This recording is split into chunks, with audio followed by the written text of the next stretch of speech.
Good morning, good morning. সবাই যে যার বইপত্র বাইরে রেখে দিয়ে এসো। শুধুমাত্র স্কেল, পেন্সিল বক্স আর জলের বোতল নিয়ে এসো। না, কার্ডবোর্ড তো অ্যালাউ নেই। ট্রান্সপারেন্ট বোর্ড আছে? নাহলে বেঞ্চে লেখো। এমনিতেই কত লিখবে সেটা তুমি বুঝতেই পারছি। যাও, সব বাইরে রেখে আসো তাড়াতাড়ি। সারা বছর পড়তে হতো, একদিনে পড়ে কিছু হবে না।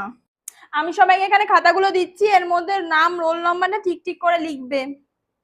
কেউ কারো জায়গা থেকে উঠবে না, কেউ কোনো কথা বলবে না। আমি তোমাদের জায়গায় যাব, গিয়ে এর মধ্যে সাইন করব। এ নাও, পেছনে সব পাস করে দাও। এত গুনগুন ফিসফিস কিসের হচ্ছে? আর মাত্র 5 মিনিট আছে বেল পড়তে। আমি তোদের কোশ্চেন পেপারটা দিয়ে দিচ্ছি, ঠিক আছে? আমি কিন্তু কথার আওয়াজ শুনলে 5 নম্বর করে কেটে দেবো হোল ক্লাসকে। এই এই থার্ড বেঞ্চ, ঘাড় ঘোরাচ্ছ কেন? কারোর কাছে যদি টুকলি বা চিরকুট থাকে তাহলে এক্ষুনি বের করে দাও, কিন্তু আমি যদি ধরতে পারি না তাহলে কিন্তু পুরো ক্লাসকে আমি বাইরে বের করে দেবো, আর পরীক্ষাও দিতে দেবো না। এই তাড়াতাড়ি লেট সবাই। ঘাড় ঘোরাচ্ছিস কেন? ও এই ওদিকে তুই বারবার তাকাচ্ছিস কেন রে? ওদিকে কি লেখা আছে? তোর বন্ধু যা লিখছে সব ঠিক, তাই না? সামনের বেঞ্চে এসে বস। সামনের বেঞ্চে আয়। এই তাড়াতাড়ি লেখ সবাই, আর 5 মিনিট আছে।